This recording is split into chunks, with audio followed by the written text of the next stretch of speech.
Hello, I'm Jim Cuno, president of the J. Paul Getty Trust. Welcome to Art and Ideas, a podcast in which I speak to artists, conservators, authors, and scholars about their work. The reliefs show people being impaled on spikes and the enemy being decapitated, sometimes flayed alive. I mean, it's absolutely brutal, and it was intended to intimidate. In this episode, I speak with Tim Potts, director of the Getty Museum, about the Getty exhibition, Assyria, Palace Art of Ancient Iraq.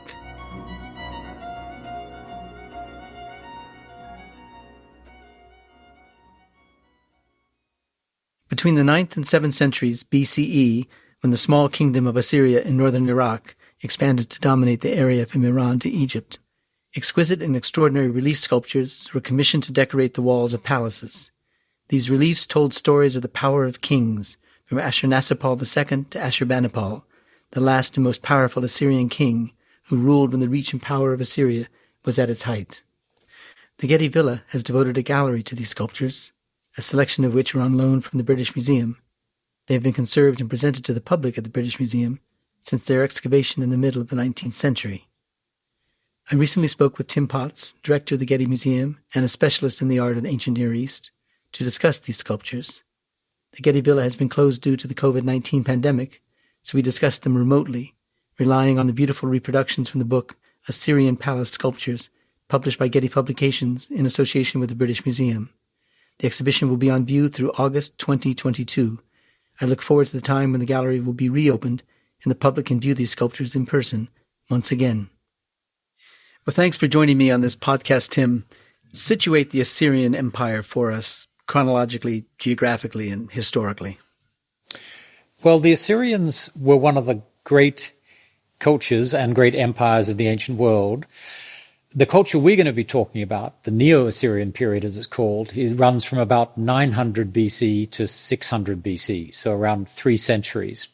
But there had been in previous periods other Assyrian rulers and periods when Assyria was quite a major power before the first millennium BC.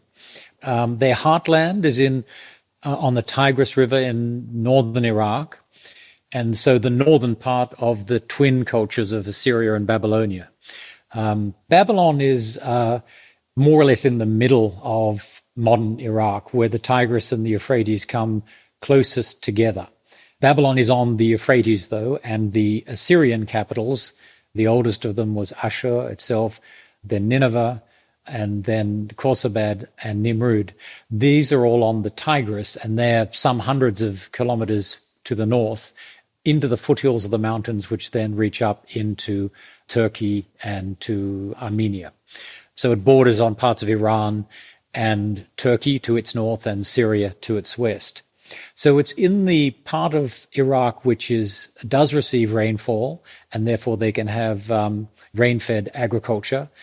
So it is relatively fertile, and they were able to grow crops, have animals, sheep, and so on in pastures. But really it was the economy driven by the empire that sustained it. The army based on the conquests they could make and the tribute they would draw then from the areas that they had conquered.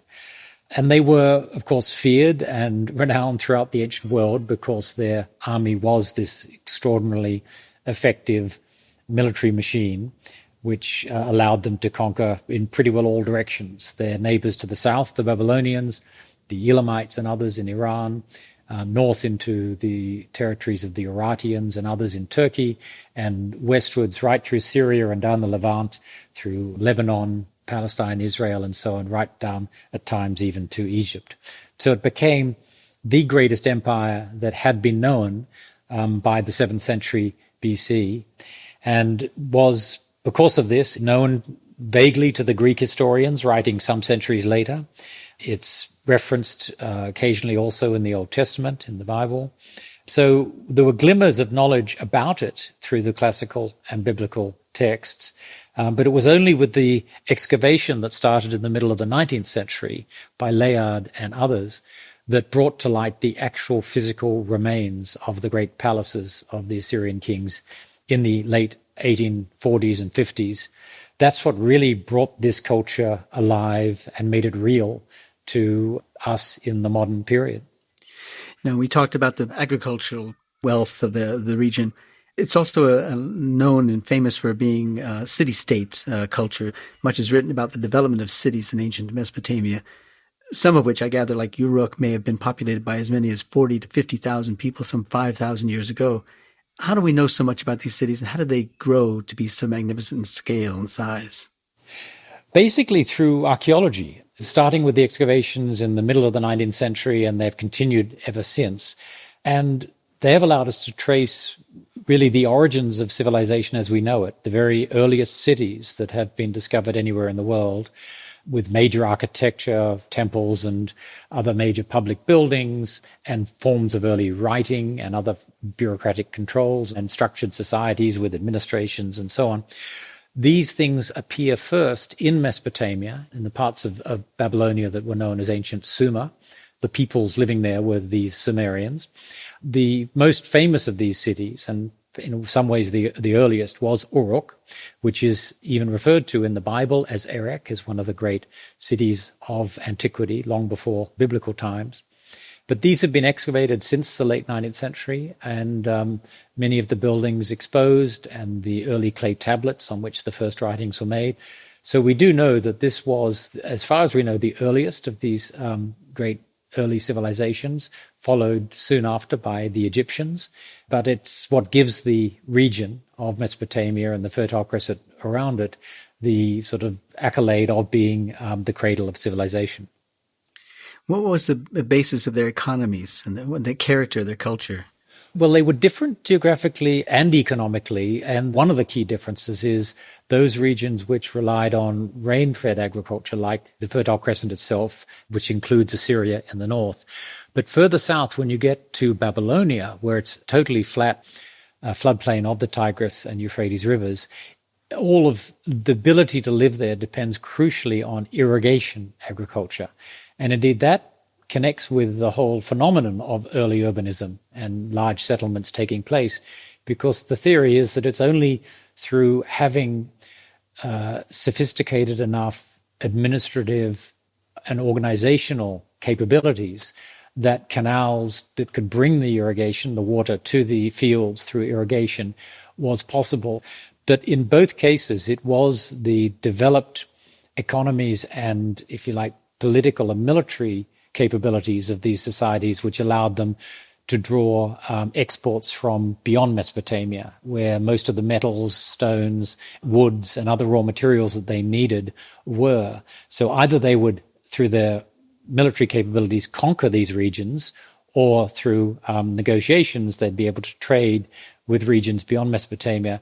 That was how they supported the lavish artistic production, the architectural constructions they created, and so on. You mentioned earlier about the language that we have access to now that can tell us much about the history and the character of the cities of the ancient Mesopotamian area. Tell us about that language and how it was that it was discovered and how it was that we come to know so much from it. Sure.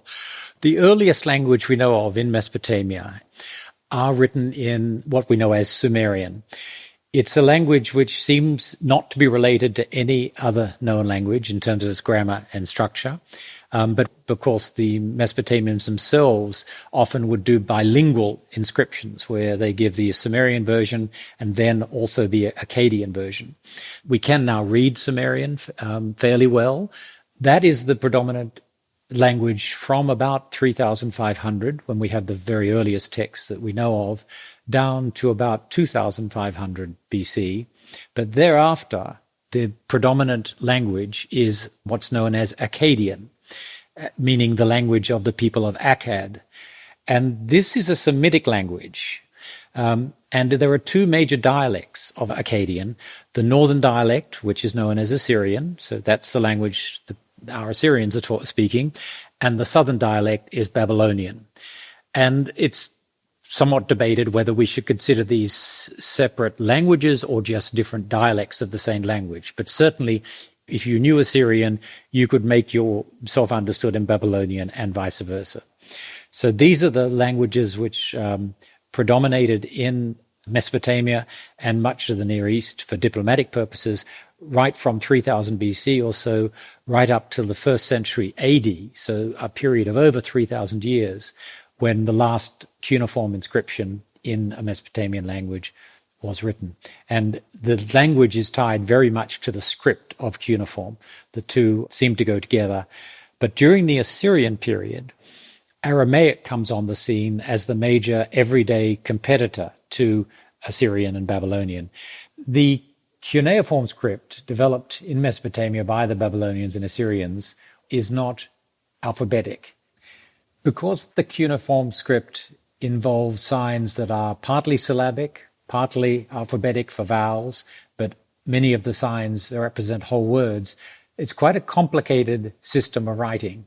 Unlike the Aramaic script, which being alphabetic could be learned by anyone, it was only around 20 or so signs altogether, whereas cuneiform involves over 600 different signs. And from the 8th century BC, we know that scribes in Assyria were writing not only Assyrian inscriptions in the cuneiform script on clay tablets, but they were also on parchment writing in Aramaic, in the alphabetic script. And Aramaic by then, from the 8th century on, increasingly becomes the everyday language, not only in Mesopotamia, but right through Syria and down the Levant, down to Lebanon and Israel, Judah, and so on. How did modern people crack the code to come to understand the language? Very interesting story. The first breakthrough, and the key one really, was an inscription by the Persian king Darius at a site of Bisitun in western Persia. He's recording basically how he became king, and he has the story inscribed in 3 different languages. In Elamite, which was the native language of the peoples living in southwestern Iran, and the one culture of the region which was literate, and that uses a version of the cuneiform script. Then he has it also written in Babylonian, and then thirdly in Old Persian, the language of the Achaemenid Persian kings themselves. And through some very clever assumptions about what are the likely names to appear in these inscriptions by the early scholars, they were able to decipher first the Old Persian cuneiform script, and then having that in hand, could then address the Akkadian script, figure out what the phonetic values of the signs in the Akkadian script were, and from that eventually they figured out that it was a Semitic language. This was all done within a couple of decades, and in the early 1850s it was declared that the language of the Assyrian inscriptions had indeed been deciphered. And not only did we learn the language itself, but we learned about great figures who are documented in the language, in texts that are left behind. And one of them is Hammurabi. Tell us about him. Yes, Hammurabi is one of the great figures of Mesopotamian history. He was king of Babylon in the 18th century BC, and he's most famous today for the law code that he had issued, which is preserved in the Louvre Museum in Paris. It's a dark stone obelisk with an image of a god and the king receiving the audience of the god at the top. But on the obelisk is inscribed this long law code, and it describes what are the regulations and what are the punishments for various misdemeanors and other punishable events. From his point of view, the promulgation of the law code probably was a relatively minor event. He was also, though, a great conqueror, and it was during his reign and that of his successors for about 200 years that the southern kingdom of Babylonia really had one of its most prosperous and most important periods of influence over Mesopotamia as a whole. Tell us about the rise of Assyria as a political force out of all of this rich context of structure and literature and history. The Assyrians first become major political military force around the same time as Hammurabi in the 20th and 19th and down to the 18th century BC. In the centuries following then, both north and south of Mesopotamia somewhat go into decline. There may have been some climatic changes and perhaps a drought in the latter years of the second millennium BC. And it's only around 900 BC that Assyria rises and becomes again a major very major power. In the meantime, there'd been a very dramatic dislocation culturally and historically throughout much of the Near East. Around 1200 BC, what we call the end of the Bronze Age, a series of important, powerful empires had been destroyed or very severely weakened. And there had been battles right through from the Aegean Sea with the Greeks and the Philistines being pushed westwards, and migrants then flooding into other regions, causing the collapses of the kingdoms in Turkey, in Syria, in Lebanon, and right down to the borders of Egypt, where these peoples of the sea, as they were called, were eventually repulsed. So there'd been a lot of disruption throughout the Near East, and in that vacuum, the Assyrians emerge, as I say, shortly after 900. The principal founding figure of the revival is King Ashurnazirpal II, and it's him and his successors down to about 600 BC who are able to, through a combination of shrewd leadership, but basically it's all dependent on the strength and effectiveness of the Assyrian war machine, which is built up. And of course, once you've conquered a few territories, it's the horses, it's the manpower, the prisoners, slaves, if you like, but also the goods that they have, the metals, the stones, and the other commodities that they depend on for arms and armor and so on. And of course, once they've conquered them, they conscript all of their soldiers and war machinery and so on into the Assyrian army, and it became this extraordinary fighting machine, which was absolutely brutal and ruthless in its effectiveness. So it was incredibly martial culture, and it said that every spring the Assyrian king would go out and muster his troops and go out onto a military campaign from which he would return with, in one case, 40 chariots equipped with the trappings of men and horses, 460 horses broken to the yoke, 2 talents of silver, 2 talents of gold, 100 talents of lead, 100 talents of copper, 300 talents of iron, 1,000 vessels of copper, 2,000 pans of copper, bowls and cauldrons of copper, 1,000 brightly colored garments of wool and linen, tables of shaw wood, and couches made of ivory and overlaid with gold from the ruler's palace, 2,000 heads of cattle, 5,000 sheep, and on and on and on. So let's turn our attention to the great palace relief sculptures, the subject of the exhibition. Get that sense of this military might. Yeah, and they're unique in a way in the extent to which they visually recreate through the reliefs in their own palaces their conquests, and they show people being impaled on spikes and the enemy being decapitated and sometimes flayed alive. I mean, it's absolutely brutal, and it was intended to intimidate and cause, people to be shake and quiver at the thought that this could be what happens to them if they don't toe the line.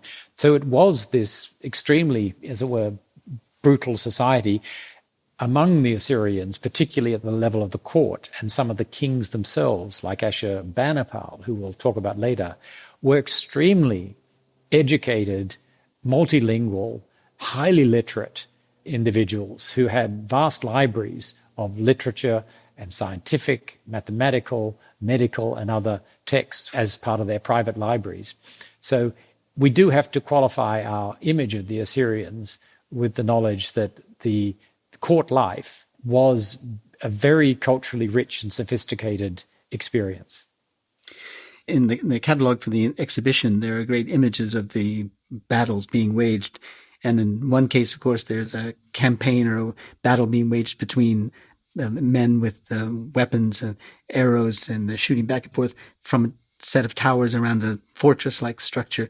And then other one from a siege tower, which is a great big wheeled vehicle with a big iron, I suppose, device in front that would knock down buildings. So they were quite sophisticated in their military equipment.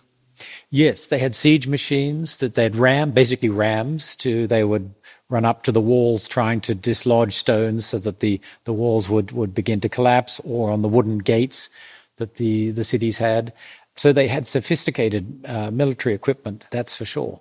And it was very effective, and the consequences of rebelling were very drastic. This is when, if you were conquered, you would pay tribute, but the people would not be punished. But if you rebelled from Assyrian control once you'd become a province, or once you'd become a subject of a king who had been, as it were, authorized by the Assyrians as a client kingdom. If you rebelled at that point, it was the wrath of, if not God, the Assyrians that came down on you, and it was brutal. Now, these images that we have of the battle being waged all decorated these great big palaces on the inside and on the outside. And if on both the inside and the outside, were they meant to be seen by different kinds of people? That one was meant to be seen inside by the court that would sort of pay tribute to the value of the court, and outside by those who were meant to be sort of disciplined by the images to behave in certain kinds of ways? The stone reliefs are essentially on the insides of rooms and galleries, both public spaces, sort of court, audience halls, and also the private quarters of the king and his family. There were, however, on the outside of the walls of the palaces and of the interior courtyards, there were sometimes painted decorations on plaster. Of course, they don't survive as well as the stone reliefs. And also higher up, there were decorated glazed tile decorations in the walls, which again don't survive nearly as well and are rather fragmentary. So most of what we know about Assyrian art, and certainly the most dramatic and impressive and sophisticated, are the stone reliefs, which were on the interiors of the spaces. We see them today, of course, as stone reliefs, and they're made out of gypsum and less often limestone. For sure, they were partly painted. The beards are usually painted black, for instance. The hair is black. Sometimes areas of the garments and even the flesh is red. There's evidence of blue and yellow and green on the trees and things. It rarely survives, but the few panels on which we do get clear evidence of the painting have allowed us to reconstruct what these reliefs would have looked like when they were freshly painted. It is odd because to our eyes, the painting of them, as it were, detracts from, in a sense, the antique quality of them as ancient objects. They look too fresh and too colorful. But that was the way they were seen in ancient times. So we've mentioned Ashur-nasirpal already, and he was, I gather, the first Assyrian king to use this great relief decoration so extensively in his architecture. It's said he probably resided in Nineveh, an ancient city on the outskirts of Mosul, but that he then took up residence in the site of Kalu in modern Nimrud. Yes, Nineveh was an ancient Assyrian city, and it goes right back to the 3rd millennium BC, and there were Assyrian kings who had used it. It was one of the major Assyrian cities, and so there'd been temples and palaces and so on in Nineveh. So when he came to the throne, that was, together with Ashur, Nineveh was the other major Assyrian center. But quickly, once he'd become king, he decided to build a major new city a bit to the south at Nimrud. It's about 35 kilometers south, so not that far away, and also on the Tigris River near the where it joins the Zab. It's not entirely clear why he moved his capital there, probably largely because he wanted, as the great new king who had been hugely successful, had begun to build this very powerful empire, I think it probably that he wanted, as it were, his own city, which he could take full credit for, and build on a scale that he thought was befitting his magnificence. He tells us how he celebrated its opening with a guest list of nearly 70,000 people over a number of days, and lined the walls with literally many, many hundreds of meters of these stone reliefs, which en masse would have, of course, been this hugely impressive, not to say intimidating and horrifying experience, but the intimidation was a large part of their purpose, as well as keeping evil forces at bay, because a lot of the scenes are also magical figures, hybrids of human and animal forces, which were manifestations of demons and spirits that, as I said, would guard the king and keep evil forces and malign, diseases and so on at bay. Well, the sculptures are exquisitely carved in this shallow relief in which figures are distinguished one from another within just about an inch or so of depth. It's extraordinary that they were able to document, as it were, the kind of life of the court or the ambitions of the court so exquisitely. What do we know about the culture of the court of Ashur-nasirpal and about the importance, for example, of the lion hunt, which features so prominently in the sculptures? Yes, the lion hunt recurs throughout Assyria and indeed many other cultures of the period. The lion was seen as the equivalent of the king in the animal kingdom. And so, in a way, a symbol of kingship. But the actual king, by hunting the lion, is showing his superior kingly power and prowess. So from Ashurnazirpal on, you find in the Syrian art these images of the king doing battle with the lion, either more safely, if you could say so, from the platform of a chariot where he has someone driving the chariot and there's the king with his bow and arrow shooting arrows into the lion. At other times, he's actually just standing, grasping the lion by one of its front paws as he stabs him with the dagger into the body of the lion.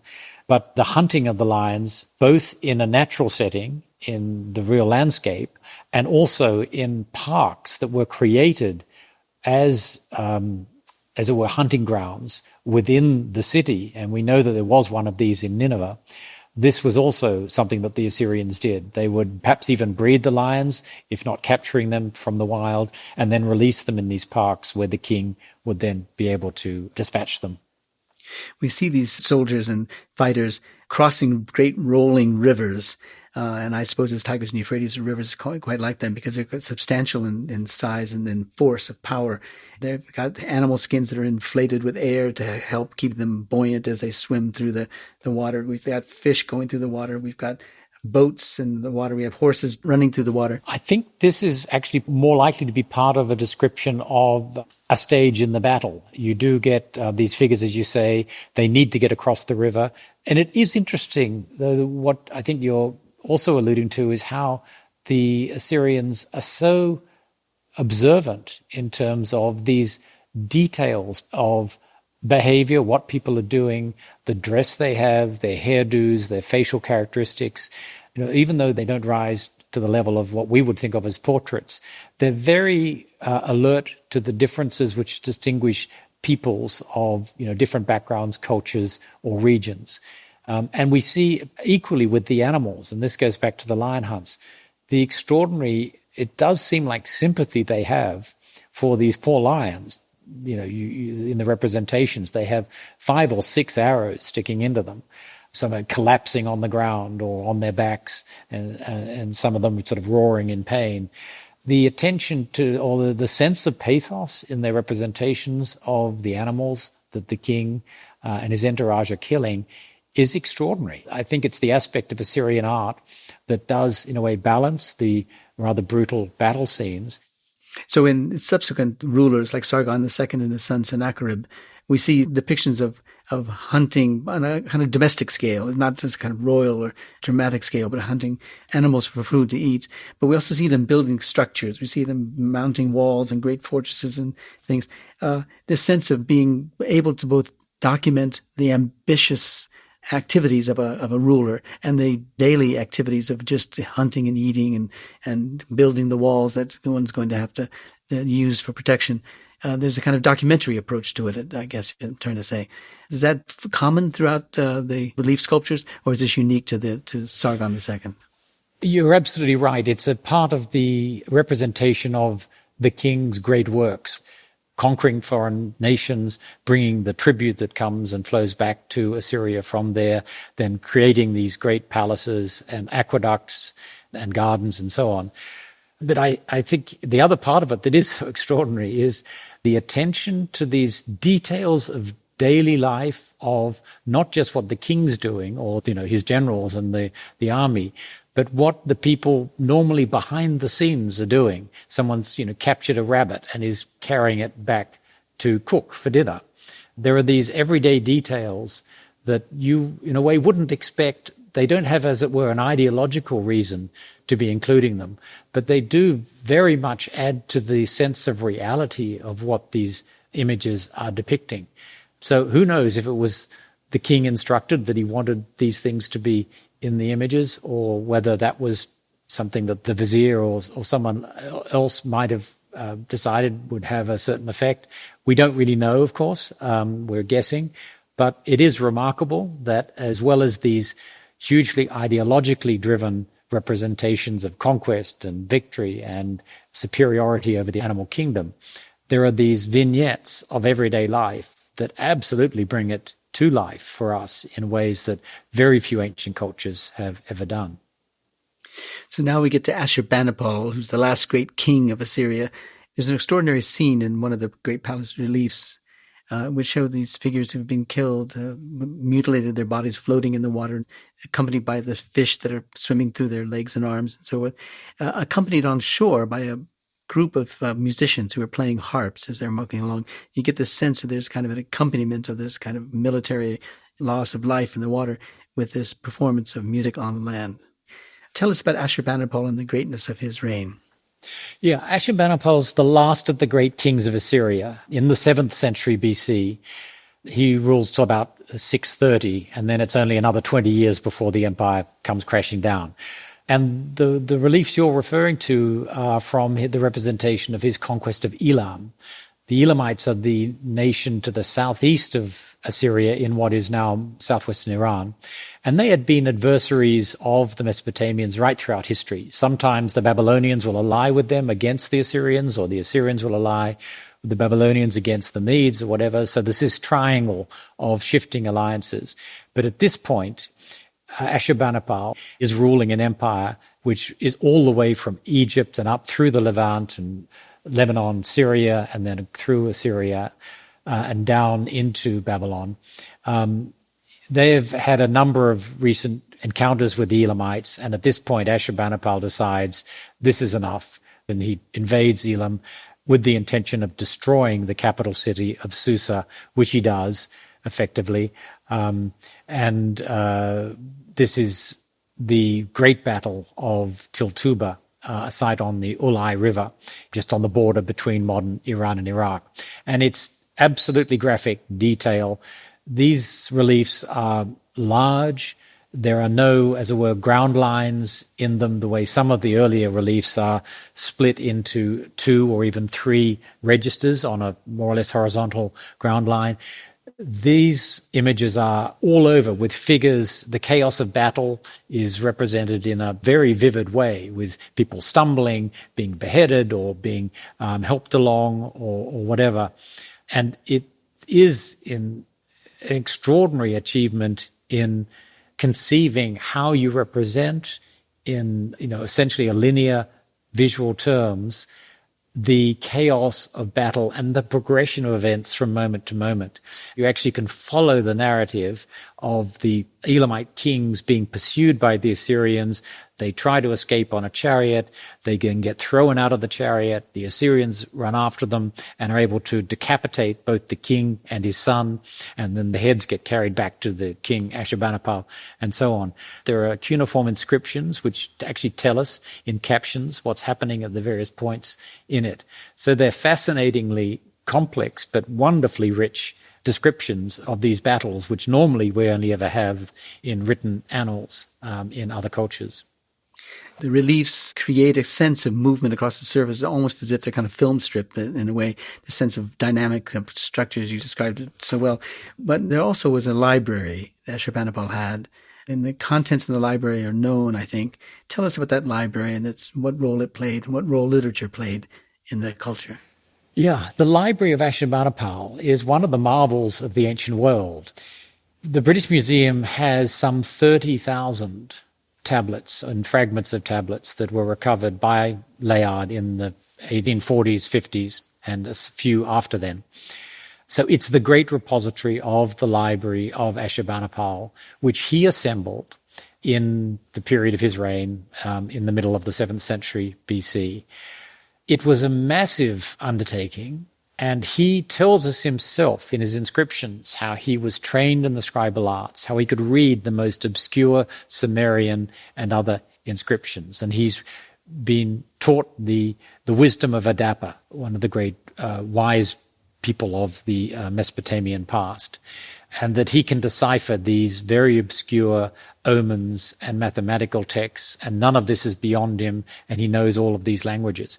His father and perhaps his grandfather, Sennacherib, also had a certain number of texts, and so he didn't start from scratch, but he made an effort and sent his scholars to Babylonia and basically pillaged all of the libraries of Babylonia for all of their literary texts, their omen texts, their wisdom literature, their medical texts, their mathematical and astronomical, basically all the learning, all of the university research centers of Babylonia were pillaged by Ashurbanipal. And after he'd conquered Babylonia, rather than just requesting copies of these inscriptions, which he'd previously done, he just sent the troops in and they took a lot of these documents and brought them back to Nineveh. So like the Library of Alexandria in Egypt, this was, 600 years earlier, the great library of the cuneiform world. So it's been a huge insight into one of the great cultures of antiquity. Well, this exhibition of the great palace reliefs from Assyria that you've put together for us here at the Getty is quite extraordinary. It makes you wonder what brought down the empire so dramatically. It was at the height of its power, and then it just collapsed, it seems. Yeah, that is, of course, as usual, it's a little bit of a conundrum, and the various theories have been proposed. I think there are a number of factors. One is that the traditional sort of elders and, if you like, noble families that had been the basis of the Assyrian administration, there'd been a series of purges in the time of Ashurbanipal's father and grandfather, which was Esarhaddon and Sennacherib. And the eunuchs, the castrated males who were, safe, they couldn't have children, so they couldn't want to usurp the king and put their child on the throne and so on. The administration at the highest levels around the court was increasingly managed by these eunuchs. So the administration and the bureaucracy of the court was certainly different than it had been in previous regimes, and in some ways perhaps less stable and less able. Some of the most able people had been marginalized, and others who they thought they could rely on their loyalty had been brought in. So that may be one factor. The other was this problem of that empires often have of overreach. This was the time when Ashurbanipal was controlling all the way from Egypt right up the Levant, Syria, through Mesopotamia, and now he's just conquered and destroyed Elam. And there are the other peoples in the mountains north of Elam, including the Medes. So to defend his empire, he would have had to defend a really huge amount of territory. So that was already going to be, obviously, a stretch. There seems also to be some evidence that there might have been a drought in the latter 7th century BC. And since so much of the imperial control depended on forcibly relocating peoples to different regions of the empire, including to Assyria, it seems that there might have been a large increase in the population of Assyria, which of course required feeding and infrastructure and so on. So that was putting a strain on the system. But the final straw, and the one that really broke the camel's back, was that, as usual, Ashurbanipal was in conflict with the kings in Babylonia to the south.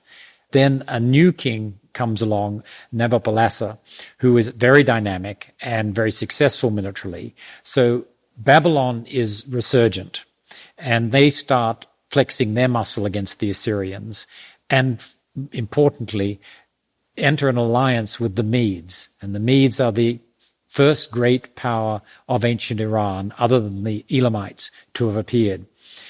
And they're an Iranian peoples, as were the Persians. They seem to be close cousins of the Persians who come later, a few centuries later, into prominence, of course. So the Babylonians, they see an opportunity to ally with the Medes, and the Medes had been conquered also by the Assyrians, so they had every reason not to want the Assyrians to survive. So the Babylonians and the Medes get together. They invade in concert in 614 BC. They're able to conquer the original capital of Ashur. And then in 612, they besiege Nineveh itself, where the king reigning at that point is the son of Ashurbanipal. And after a few months, they're able to take Nineveh, the greatest and grandest of the Assyrian capitals that's left standing. And they do take it. The king of Assyria is killed. Many of the reliefs are mutilated. They loot the place, loot and pillage. This is their moment to get back for all that they have suffered under Assyrian control over many centuries now. And so the Assyrian Empire basically dies. A princeling does maintain an outpost in a site called Haran in the border with Turkey. But that too is the Medes and the Babylonians together defeat him in 609 BC. So the kingdom is gone, and basically Assyria as a living culture disappears. The Babylonians continue the tradition in the south, but Assyria essentially comes to an end at the end of the 7th century BC. Well, Tim, it's a powerful and beautiful exhibition. It's closed now because of COVID-19, but it was open before the pandemic hit, and it will be with us for another 2 years at least. So we know we'll see it again when the pandemic passes. What is the commitment from the British Museum? Well, the material will, of course, go back. We'll have it for what will be 3 years. It may be possible to extend it a little bit, but these are some of the most important reliefs of any that the British Museum has, and it is the great collection of this material anywhere in the world. They are, amongst the greatest masterpieces of ancient art that have survived. So they will go back to the British Museum, but we're incredibly privileged to have them for these few years at the Getty Villa, and I hope many more of our visitors, as you say, will be able to come and enjoy them once we're through the COVID period. Well, we thank you for bringing them to Los Angeles and to the Getty, and we look forward to seeing them again, as you say, once the pandemic allows us to gain access to the galleries. So thank you again very much.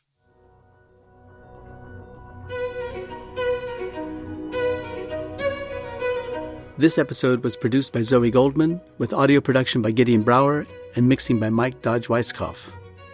Our theme music comes from the Dharma at Big Sur, composed by John Adams for the opening of the Walt Disney Concert Hall in Los Angeles in 2003.